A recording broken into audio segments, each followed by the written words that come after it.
Shalom, ya shalom semuanya. Dalam kesempatan ini saya mau sampaikan pesan Tuhan, ya, manifestasi mengasihi Tuhan. Ya. Dari Lukas 10 ayat 25 sampai dengan ayatnya yang ke-28. Saya bacakan untuk kita sekalian. Yang bisa menyimak dari multimedianya silahkan sambil mengikuti dari multimedia juga. Pada suatu kali berdirilah seorang ahli Taurat untuk mencobai Yesus. Katanya, "Guru, apa yang harus kuperbuat untuk memperoleh hidup kekal?" Jawab Yesus kepadanya, "Apa yang tertulis dalam hukum Taurat? Apa yang kau baca di sana?" Jawab orang itu, "Kasihilah Tuhan Allahmu dengan segenap hatimu dan dengan segenap jiwamu dan dengan segenap kekuatanmu dan dengan segenap akal budimu, dan kasihilah sesamamu manusia seperti dirimu sendiri." Kata Yesus kepadanya, "Jawab itu benar, perbuatlah demikian, maka engkau akan hidup." Memang nggak semua pertanyaan harus dijawab dari pertanyaan, karena banyak juga alasan dari pertanyaan itu penting untuk kita tahu. Namun nggak kesana yang saya mau bahas dalam kesempatan ini. Yang pertama dari Lukas 10 ayat 25 sampai 28, bahwa hidup kekal itu diperoleh dengan jalan mengasihi Tuhan sesuai caranya. Ada beberapa catatan di Injil tentang mengasihi Tuhan, dan beberapa di antara yang lain catatannya kurang komplit. Di sini catatannya lebih komplit, di mana mengasihi Tuhan itu dengan segenap hati, dengan segenap jiwa, dengan segenap kekuatan, dengan segenap akal budi. Dan 4 hal ini adalah jalan bagaimana kita mengasihi Tuhan sesuai dengan cara yang Dia mau. Nah, hidup kekal terkait dengan urusan mengasihi Tuhan. Nah, mengasihi Tuhan itu manifestasinya kepada sesama. Karena tidak ada manifestasi yang abstrak di dalam mengasihi Tuhan. Dengan demikian muncul konfirmasi ayat-ayat yang mengatakan kalau melakukannya, lakukan seperti untuk Tuhan. Nah, Lukas 10 ayat 25 sampai 28, saya akan lanjut di ayat 29.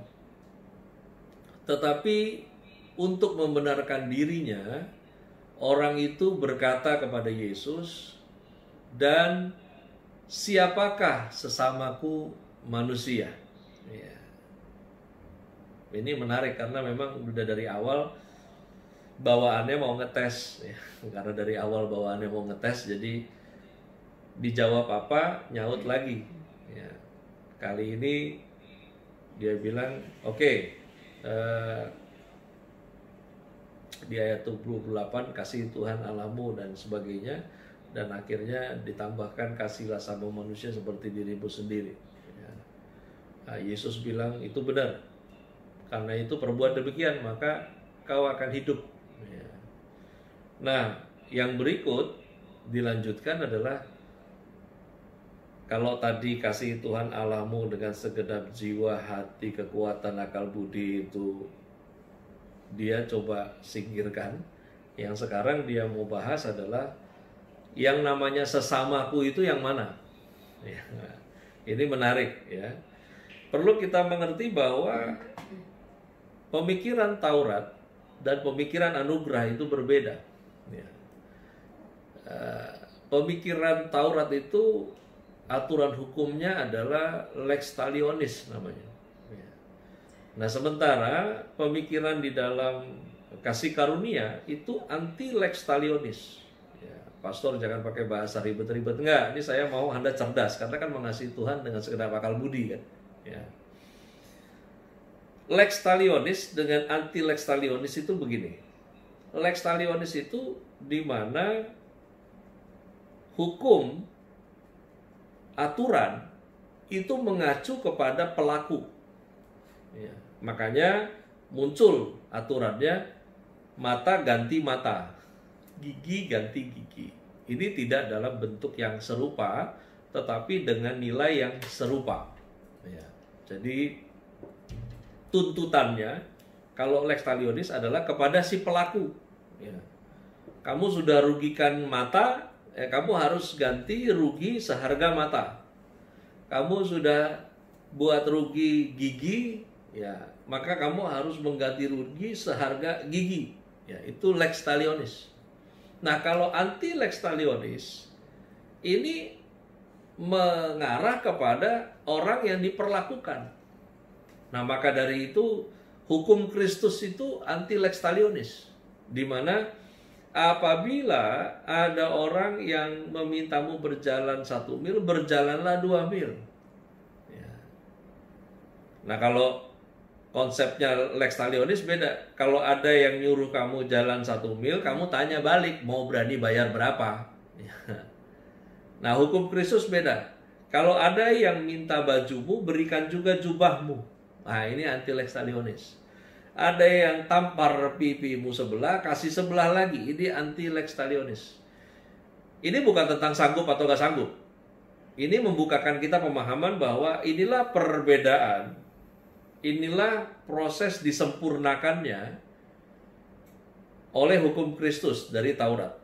Di mana si ahli Taurat bertanya, sesamaku manusia itu siapa? Ya. Nah, sementara dalam kasih karunia, fokusnya Kristus adalah bagaimana kamu memperlakukan orang lain, kamu yang mencerminkan sebagai seorang sesama. Ya. Kalau ini nih Lukas 10:29, jawaban si ahli Taurat sama, mirip seperti orang-orang yang nggak perlu kenal Tuhan juga bisa berpendapat begini. Ya, karena sesama itu akhirnya diklasifikasi, lu baik sama gua baik sama lu. Nah, itu sesama. Ya. Sesama itu adalah kamu sama saya nggak banyak perbedaannya, itu sesama. Ya. Jadi di dalam hukum Kristus kasih karunia bukan tentang orang lain bagaimana terhadap kamu, kemudian dia masuk dalam golongan sesama, tetapi bagaimana kamu memperlakukan orang lain sebagaimana memperlakukan orang sebagai manusia, maka kamu adalah sesama. Nah, Lukas 10 ayat 30-32 saya lanjutkan. Jawab Yesus, adalah seorang yang turun dari Yerusalem ke Yeriko. Ia jatuh ke tangan penyamun-penyamun yang bukan saja merampoknya habis-habisan, tetapi juga memukulnya, dan yang sesudah itu pergi meninggalkannya setengah mati. Kebetulan ada seorang imam turun melalui jalan itu. Ia melihat orang itu, tetapi ia melewatinya dari seberang jalan. Demikian juga seorang Lewi datang ke tempat itu. Ketika ia melihat orang itu, ia melewatinya dari seberang jalan. Nah, sedikit saja saya kupas informasi. Yerusalem itu berasal dari Salem, ya, Yara, ganda. Jadi Yerusalem itu artinya kedamaian ganda. Ya. Yeriko, ya, Yeriko itu tempat yang harum, ya, itu Yeriko. Jadi ini nggak usah ditafsir. Oh, dari Yerusalem ke Yeriko berarti dari kedamaian ganda turun ke tempat yang harum. Nggak gitu. Ini saya sedikit informasi saja, ya, buat kita. Nah, ada kata kebetulan di sana. Ya. Sementara kita mungkin mulai terbiasa dengan pemahaman bahwa nggak ada yang kebetulan. Ya.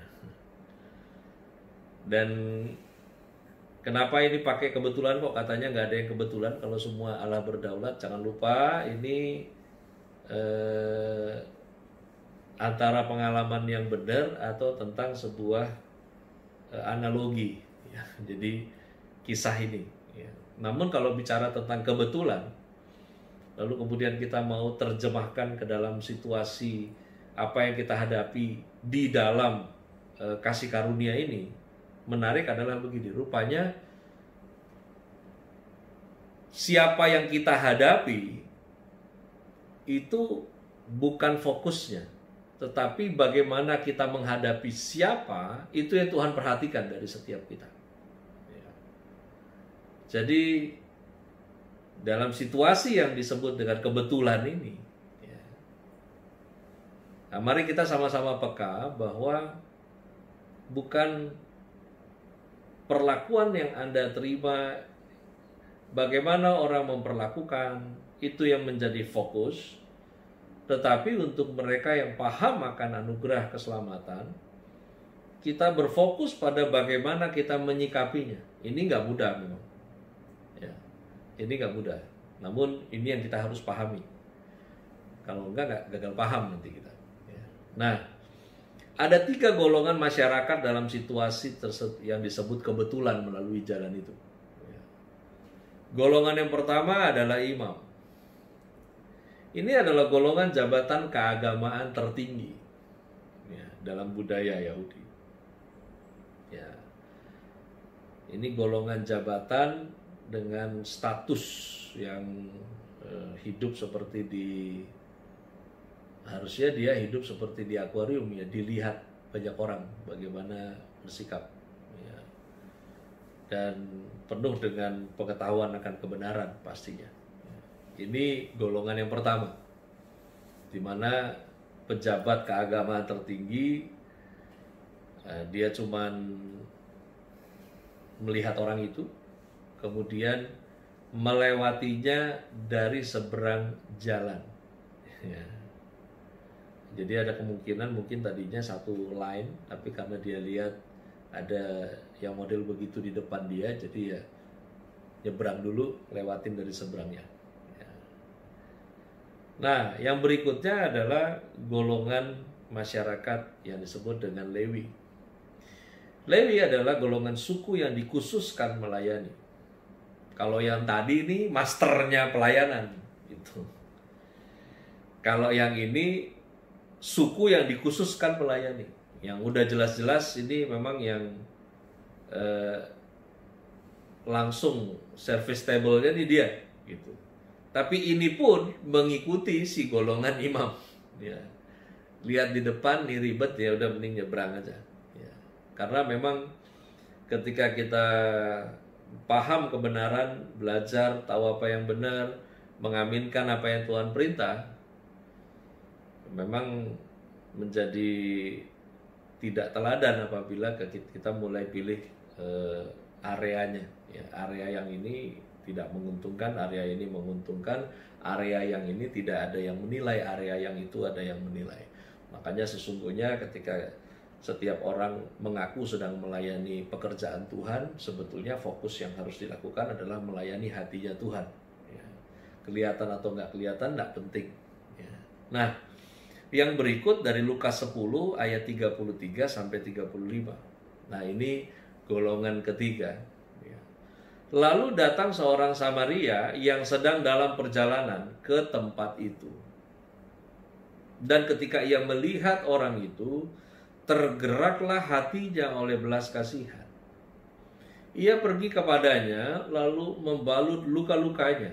Sesudah ia menyiraminya dengan minyak dan anggur, kemudian ia menaikkan orang itu ke atas keledai tunggangannya sendiri, lalu membawanya ke tempat penginapan dan merawatnya. Keesokan harinya ia menyerahkan 2 dinar kepada pemilik penginapan itu. Katanya, rawatlah dia, dan jika kau belanjakan lebih dari ini, aku akan menggantinya waktu aku kembali. Samaria masuk dalam golongan tidak murni. Jadi buat Anda yang belum tahu informasinya, jangan kemudian menaruh label, oh kalau di Alkitab ada orang Samaria berarti orang jahat. Bukan. Orang Samaria ini sesungguhnya adalah orang Yahudi. Ya.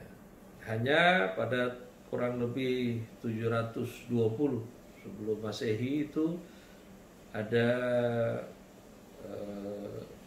pergeseran di mana sebagian utara dari Israel, sebagian suku dari utara itu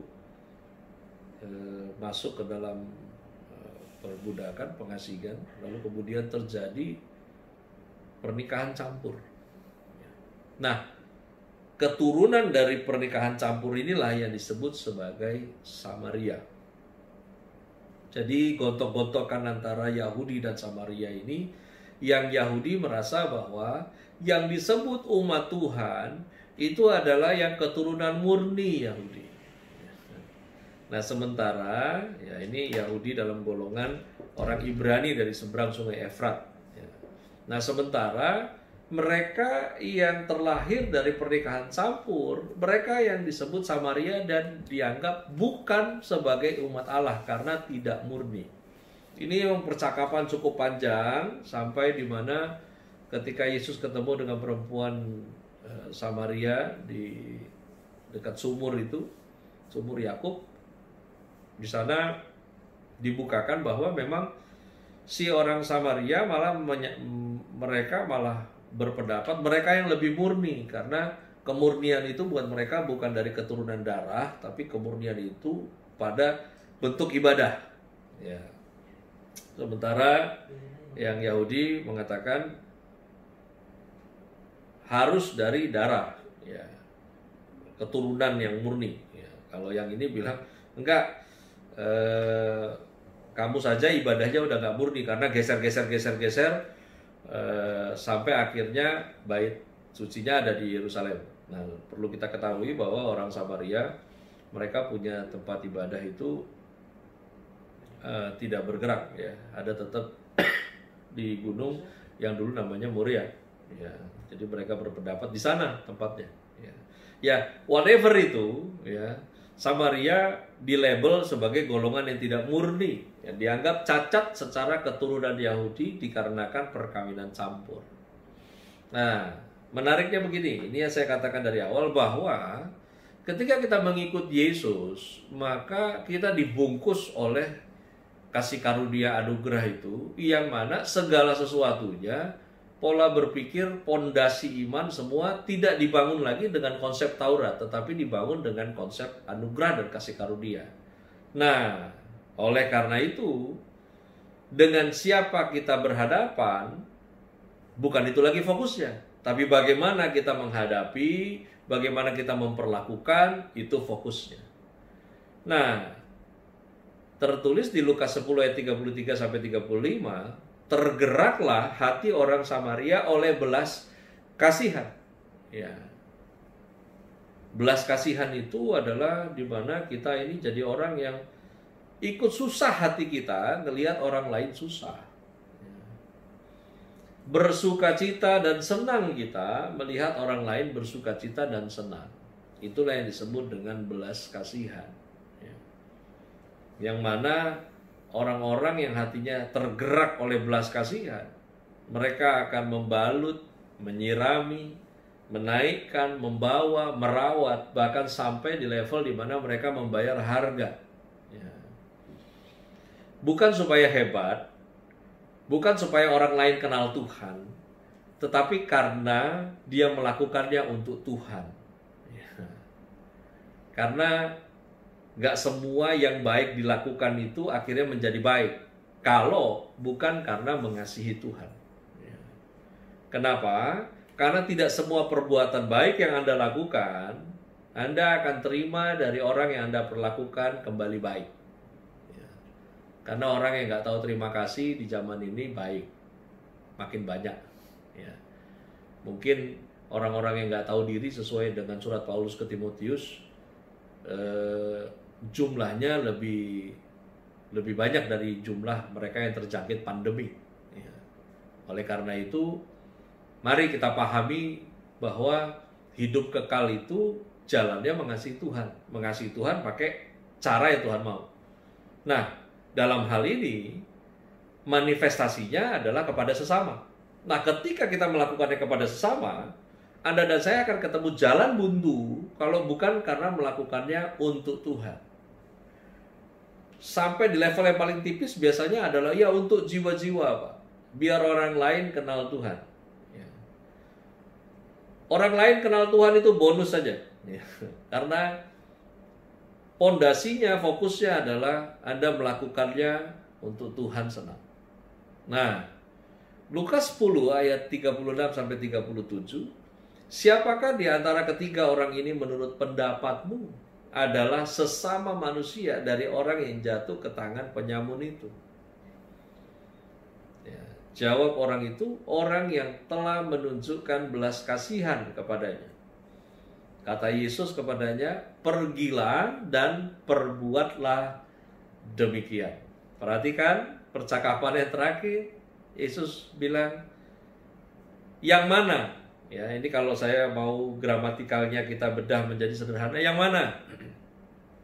Yang kerampokan atau yang memperlakukan orang yang kerampokan? Yang mana yang sesama? Dari ayat ini jelas, bukan yang kerampokan, tetapi yang memperlakukan orang dirampok itu seperti apa, itu yang mengerti, dan itulah yang disebut dengan sesama.